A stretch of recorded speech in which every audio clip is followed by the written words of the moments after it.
Assalamualaikum warahmatullahi wabarakatuh. Jadi ada pemirsa yang request soal keringgihannya mesin Honda. Kalau soal Honda ini dari dulu untuk standar kualitas memang termasuk paling rendah.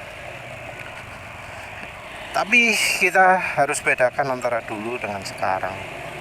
Karena yang dulu itu diterima apa adanya awet yang sekarang jadi nggak awet. Jadi dulu itu penulis mengeluhnya kan cuma kabel speedo sering putus-putus gitu ya. Tentu dengan pemakaian ala penulis, jadi makanya vanterpol, gaspol. Dengan pemakaian ala penulis, kabel speedo itu 2 kali ya dalam setahun, 2 atau 3 kali. Tapi anehnya putusnya bukan waktu lagi kencang, putusnya itu pas lagi kalem-kalem, jalan kecepatan 30 gitu ya. Oh iya, yang rusak bukan kabel speedonya ya yang sering, tapi bagian mekanisme transisi dari ban ke kabel speedonya itu. Karena barangnya dari plastik cepat rusak. Pakai yang imitasi pun cepat rusak. Yang ori cepat rusak, yang imitasi cepat rusak, wis podo ae lah. Kalau soal barang-barang gitu entah kenapa kok sing awet.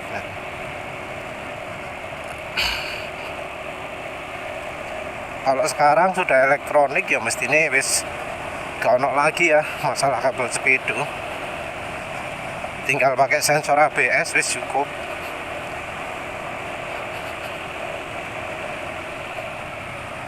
Ada problem paling ya gara-gara yang masang kampas rem misalnya, atau ganti cakram. Kalau dulu penulis itu pas megang Honda Supra Fit pernah, Supra Fit X-New pernah.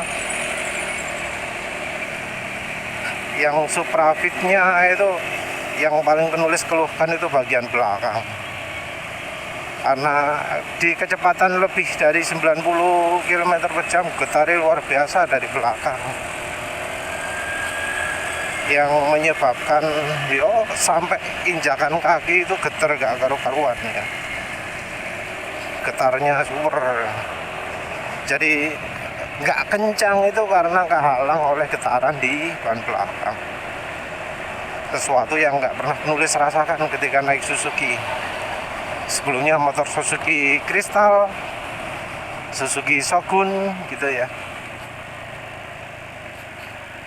Habis itu punya Supra Fit X-New, ya ternyata yang namanya bearingnya gear belakang itu bisa rusak, bearingnya ban belakang juga bisa rusak. Ya tentu nggak usah ngomong soal suspensi ya. Suspensi pernah patah, bengkok gitu. Patahnya karena kebodohannya mekanik yang nyetel rantai itu ya.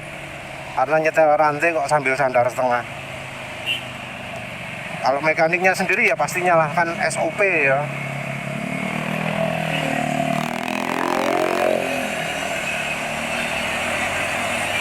Standarnya dari pabrik itu nyetel rantai ya harus sandar tengah, Mas. Yang nyetel rantai sambil dinaiki cuma orang goblok. Tapi faktanya ya, baik mekaniknya atau pabriknya ya goblok gitu loh. Wong motor dikendarai dengan dinaiki ya, dibandingno dengan sandar tengah. Karena nyetelnya sambil sandar tengah, terus pernya empuk, ketika dinaiki mulet motornya. Karena mulet sampai per pun patah. karena dimiring-miringkan. Kalau ya naik lewat jalan seperti ini ya, kalau jalannya mulus no problem, tapi kalau jalannya kayak gini ya, goyang-goyang naik turun, lah yes, patah lah. Yang patah pasti sebelah kiri, karena ya bagian itu yang dipetot sama rantai ini terlalu kencang, mulet bagian kiri.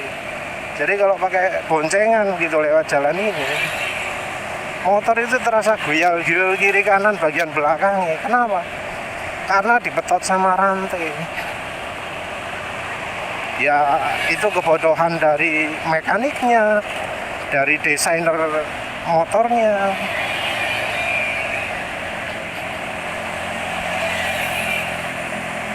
Tapi kalau dibanding dengan cerita-cerita sekarang nggak sebanding ya. Cuma sekarang semenjak ada kasus rangka karatan, Honda itu jadi lebih jadi lebih perhatian dengan yang namanya garansi. Jadi sekarang ini garansi sudah lebih mudah, nggak kayak sebelum-sebelumnya. Apalagi untuk motor-motor yang kelas flagship ya, yang kelas premium. Kalau yang kelasnya Honda Beat, Genius, Scoopy gitu, ya bisa sampai 5-6 bengkel dealer resmi belum selesai gitu. Harus bantu viralkan, bantu customer service juga kadang ngomong kosong di sini. Tapi kalau kelas-kelas flagship, apalagi kelas ADV 160, wah sangat diperhatikan ya. Karena yo orang beli motor yang mahal tapi kok servisnya kok ngono, wis gak usah gitu. Ya salah satu faktor yang mendukung yang membuat Honda tergerak melakukan hal ini karena ya jelas pangsa Honda itu turun. Honda 160 mau yang Stylo, mau yang ADV, PCX itu wis betul-betul berkurang ya. Penulis sekarang ini jarang lihat motor-motor baru dari Honda 160. Mungkin yang masih banyak itu ya Vario 160. Jatahnya facelift ya 160 Vario. Tapi kayaknya masih tetap dipertahankan, mungkin ganti cat tok lah. Nah, hadirnya mesin 160 ini membawa banyak masalah. Mungkin masalah gredeg hilang, tapi getar parah jadinya. Entah mengapa Honda kok memilih roller yang nggak balance. Roller yang nggak balance itu ya menyebabkan masalah ketika terutama mesin idling. Dipakai jalan pun bisa getar. Nah, dari laporan pemirsa yang request ini juga dia ngomong kalau motornya dikasih 10W30 getar parah. Cuma sekarang pakai rekomendasi pakai Mediterranean Bio dengan minyak goreng. Cuma minyak gorengnya membawa masalah. Di motor Yamaha dia no problem, tapi di motor Honda DV 160 dia rembes. Ya rembesnya entah karena minyak gorengnya atau apa ya, tapi jelas minyak goreng itu bisa mempercepat. Jadi minyak goreng itu cocok-cocokan ya. Kalau yang tipenya licin, tipenya nambah power, itu minyak gorengnya biasanya juga bakal lebih resiko rembes. Tapi minyak goreng yang nggak licin, yang cukup apa jenenge ya, terus pokoknya saya nggak nambah tenaga kayak merek Vilma atau Bimoli Klasik, itu juga ada resiko rembes juga. Cuma selang-sering yang pakai Vilma rembes, pakai Bimoli Klasik nggak rembes. Yang pakai Bimoli Klasik rembes, pakai Vilma nggak rembes. Yang paling yang nggak ada keluhan rembesnya itu adalah yang minyak jagung. ACO juga termasuk. Jadi dari pemakai KCO nggak ada laporan rembes. Jadi rembes itu hubungannya dengan sifat pelarutan juga, sifat pelicinan, sifat nambah power ya. Jadi kandungan minyak sawit itu ada yang bikin licin, tapi yang bikin licin ini, yang bikin nambah tenaga ini, risiko rembesnya paling besar. Untuk daya pelarutan dia paling bagus. Jadi kalau mau membersihkan lumpur pakai yang itu bagus. Tapi ya itu tadi, risiko rembes paling besar. Terus ketahanan oli juga berkurang biasanya. Sementara itu yang olinya ketahanan kekentalannya paling bagus, kayak minyak jagung atau minyak canola, nggak begitu licin. Jadi kalau dibandingkan suara halusnya ya halus yang pakai minyak sawit. Cuma karena ketahanan kekentalan lebih bagus minyak jagung atau minyak canola, di waktu lama, masa pemakaian yang lama, minyak sawit bakal kasar duluan. Oleh karena itu kalau bisa pakai minyak KCO ya. Jadi minyak sawitnya jangan terlalu banyak. KCO itu campurannya minyak jagung dan sawit. 50-50 mestinya kalau lihat angka kecukupan gizinya ya. Balik lagi ke motor Honda DV 160, PCX 160 itu masalahnya banyak. Kalau PCX 160 ada dari dudukan lampu yang goyang juga, karena memang desain Jepang sekarang buruk. Yang menjabat orang-orangnya ya kolusi, nepotisme, karena ya kayaknya naik jabatannya bukan karena prestasi, tapi karena di pesta minum sake paling hebat, paling hebat bercandanya, paling hebat menghibur bosnya, seperti itu ya. Tapi yang jelas di Honda PCX 160 itu ada kasus lampunya goyang getar karena dudukan lampunya nggak sip. Kalau pingin sip ya tentu harus diakali sendiri lah wis. Kalau pabriknya bodoh kan ya harus konsumennya yang lebih meter sedikit. Selain itu juga tentu dari kualitas material pemakaiannya yang dipakai ya. Kalau dari kabar-kabarnya, dari banyak masukan pemirsa yang ya jadi vendornya Honda itu selalu minta materialnya paling murah, logamnya yang paling murah. Jadi kalau Honda itu levelnya sering di bawah standar. Di bawah standar ini tentu nggak bisa kedeteksi oleh SNI ya, karena barang anyar. Tapi dari kasus rangka karatan itu jadi kelihatan jelas bahwa logamnya tipis, terus sangat rawan karat. Jadi ketika catnya itu tidak kena luar dalam, maksudnya tidak kena sampai dalam, itu resiko karatannya sangat besar. Sekarang sudah berkurang ya, karena catnya sudah nggak pakai metode decomposition atau apa lah ya. Sama-sama dicelup, tapi yang pertama itu dicelupnya ke cairan elektrolit. Terus bagian yang kena cat itu yang ada kena setrumnya. Kalau sekarang sudah nggak pakai setrum-setruman lagi kayaknya, langsung dicelup cat. Jadi yang semua yang kecelup pasti kena cat. Yang masih jadi pertanyaan adalah pembersihannya. Apakah sekarang masih ada silikat-silikat atau enggak? Karena harusnya silikat itu nggak boleh ada ya. Harus dibersihkan dulu. Termasuk juga sisa-sisa pengelasan gitu kan, biasanya ada oksidasinya, ada warna hitam atau macam-macam. Itu harusnya dibersihkan dulu, entah apakah sudah diperbaiki atau enggak. Harusnya ya ada perbaikan karena berhubungan dengan keselamatan ya. Mestinya Honda-Honda yang baru sudah lebih aman dari sisi pengecatannya. Kalau dari sisi logam yo mestinya podo aja, karena ya contohnya ada kasus sandar samping patah ya. Nah itu kan yo parah lah ya. Kenapa sandar samping patah? Soal patah-patahan ini juga soal kerangkis. Kerangkis dari motor Honda itu mudah pecah, mudah patah.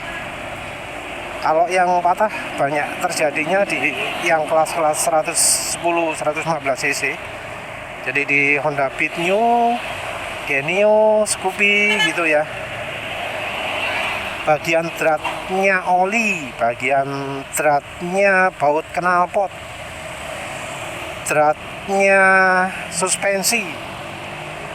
Bukan dratnya sih, kupingannya suspensi, kupingannya engine mounting, engselnya itu ya, itu rawan patah, rawan pecah. Kena batu bisa pecah. Ya salah tenaga saat masang baut oli pecah. Knalpot ketabrak dari belakang pecah dudukannya knalpotnya. Sandar tengah terlalu kuat pecah. Jadi ada yang sandar tengahnya itu pecah. Jadi untuk pemilik motor Honda itu wajib hati-hati ya. Wajib perhatian sekali dengan kalau pakai motor ojo kasar-kasar. Harus halusan banget. Karena ringkih sekarang kerangkisnya. Kerangkisnya mudah patah, mudah pecah. Terus dari sisi yang 160 terutama itu bagian bawahnya itu rawan bolong. Jadi kan kerangkisnya bahannya mudah pecah. Nah kalau yang 160 lebih rawan lagi karena bisa mudah kepentok bagian bawah kerangkisnya. Bisa kena polisi tidur, kena batu, kena kerikil.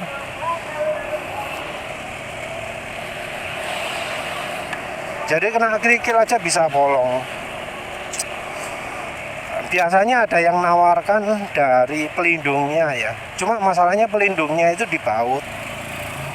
Dan ya bautnya ini jadi masalah lagi karena kan kerangkisnya ini gampang pecah. Jadi bautnya ini jadi bisa dol. Kalau misalnya ya kena polisi tidur jedak gitu ya, bagian covernya, maka bautnya ini bakal jadi kedorong-dorong. Kena 2 kali 3 kali bisa dol tempat bautnya. Lek tempat bautnya dol arep diapakno ayo. Terpaksa harus turun mesin didrat ulang loh ya. Soro ya.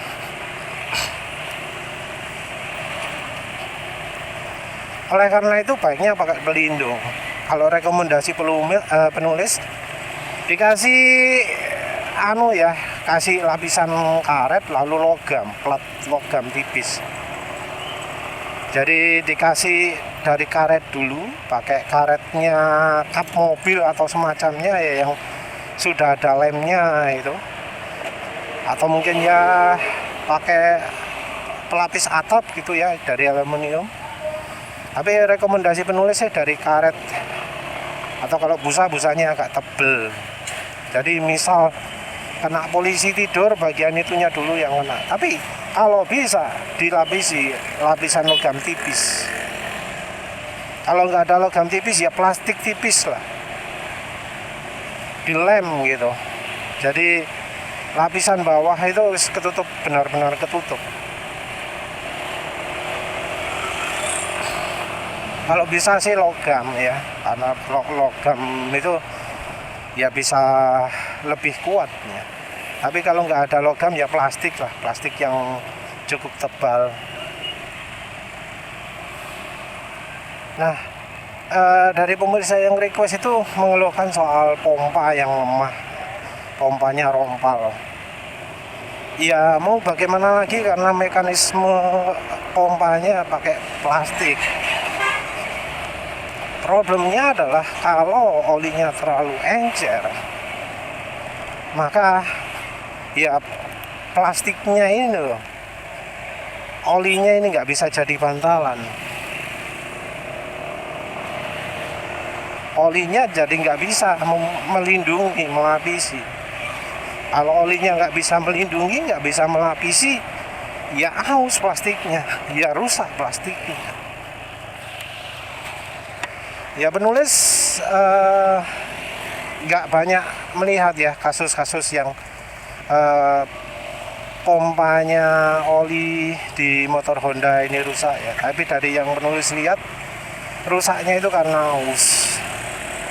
Kok bisa aus? Ya olinya udah terlalu encer. Jadi ingat bahwa Honda ini mengembangkan motornya di laboratorium yang paling dingin di Jepang ya. Daerah Sapporo. Ingat penulis.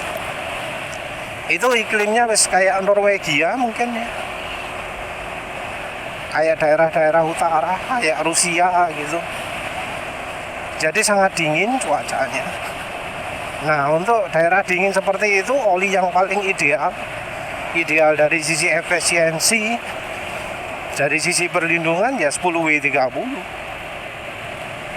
Nah, ketika motornya dipakai di daerah kayak gini, jam 8 pagi ini, ya terlalu encer olinya.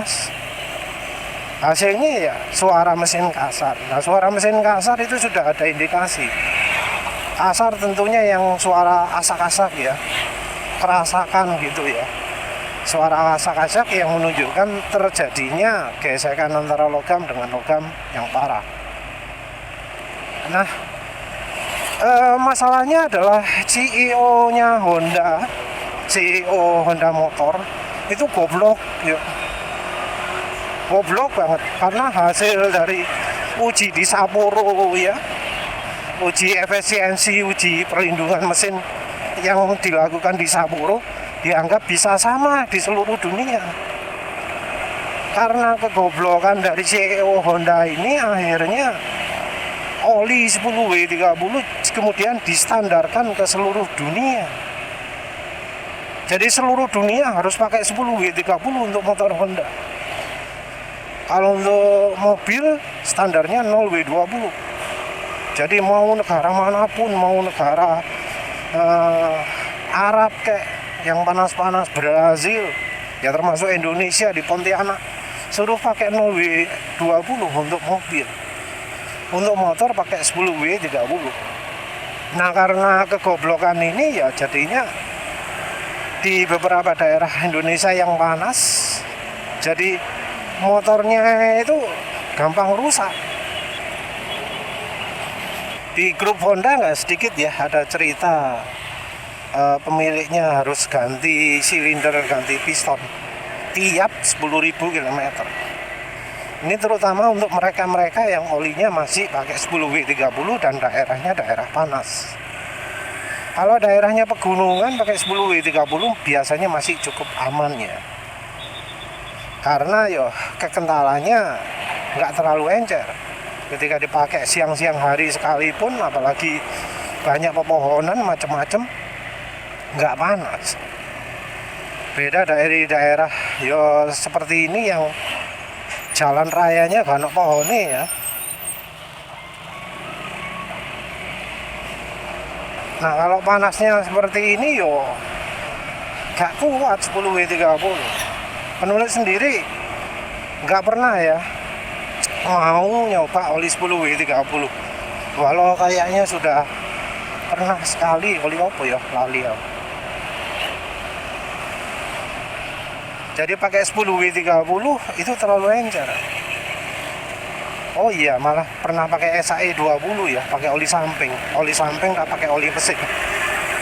Oli samping campur minyak goreng. Ya bayangkan keencerannya bagaimana. Tapi karena oli sampingnya banyak aditif, suara mesin masih cukup halus. Cuma ya tetap encer sekali. Kelidikan nggak karu-karuan. Cuma karena ya aditifnya cukup banyak, nggak asak-asak lah. Pakai Evalu 2T sama oli apa mana ya, oli samping saya pernah pakai. Oh enggak, saya oli samping yang berikutnya rada kental ya, SAE 40 10W40 Stihel ya. Tapi balik lagi lah, Kalau memang suara mesin sampai jadi acak-acak dalam kondisi oli baru, maka itu antara olinya nggak layak atau kekentalannya terlalu encer. Nah kalau sudah begitu ya jangan ngeyel, harus pakai oli lebih kental. Dan khusus untuk motor Honda ini kalau bisa semua cairan yang ada di kendaraan itu diganti ya, karena secara kualitas cairan-cairan yang ada di Honda itu elek kabeh. Stem PT elek, oli mesin elek, oli transmisi elek, minyak rem jelek, kulannya jelek. Pokoknya barang yang ada di motor itu cairan-cairannya nggak berkualitas semua. Karena sepertinya nyari tender yang paling murah, yang kemudian tentu karena sudah pakai nama Honda dimahalkan. Kalau dari sisi kemampuan, kualitas, rasanya oli yang ada di dealer Honda itu harusnya kalau dijual di luar harganya kurang dari 30.000. Kalau dijual lebih dari itu ya mahalnya bukan karena kualitas tapi karena merek ya. Jadi kalau punya motor Honda harus betul-betul perhatian dengan hal-hal seperti itu. Jadi nggak sedikit motor Honda sing moro-moro gak ketok, ternyata rusak, harus ganti ininya. Ya wes lah, itu saja. Terima kasih sudah menonton. Assalamualaikum warahmatullahi wabarakatuh.